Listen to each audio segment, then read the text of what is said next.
Un nouveau centre, des indicateurs au vert du côté des baigneurs, des surfeurs, des commerçants. 2016 marquera-t-elle la fin de la crise requin? Réponse sur ce plateau de Dominique Sorin, préfet de la Réunion. Bonsoir. Bonsoir. L'espoir est-il permis? Va-t-on sortir cette année de cette crise?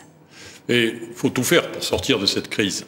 L'année 2015 avait été très difficile puisque le même comité s'était réuni au mois de février et nous avions adopté un dispositif pour créer des zones expérimentales opérationnelles, c'est-à-dire des zones préservées, protégées du requin. Alors le risque zéro n'existe pas bien évidemment, mais il y avait ce projet et j'avais adapté l'arrêté préfectoral qui interdisait toute activité pour créer ce type de zone.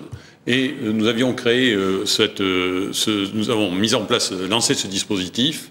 Il y avait un consensus et malheureusement, 2 jours après, exactement 2 jours après, il y a eu un drame avec l'attaque mortelle de Talon Bishop.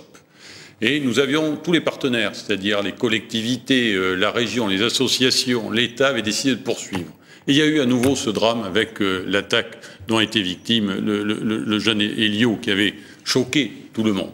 Mais tout le monde aussi a décidé de continuer à travailler pour mettre en place des zones préservées, protégées. Et ça a été le cas à Saint-Paul, sur les Roches Noires et sur Boucan-Canotte. Ça a donné de l'espoir, je pense, aux Réunionnais, à la Réunion, pour pouvoir se réapproprier, en quelque sorte, pour pouvoir se baigner, pour pouvoir faire du surf, d'autres activités nautiques. Et aujourd'hui, nous avons fait un bilan avec d'autres partenaires, d'autres collectivités.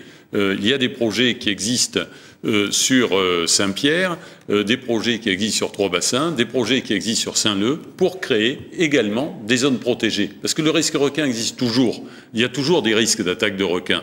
D'où la nécessité d'avoir cette approche zone par zone pour avoir des dispositifs de sécurisation. Cela a été fait avec la création d'un centre d'appui pour justement concentrer la réflexion, les études sur le risque requin pour apporter des appuis. Les projets sont sur les rails, on le comprend. Vous parliez de toutes ces zones à reconquérir, un espace marin à reconquérir.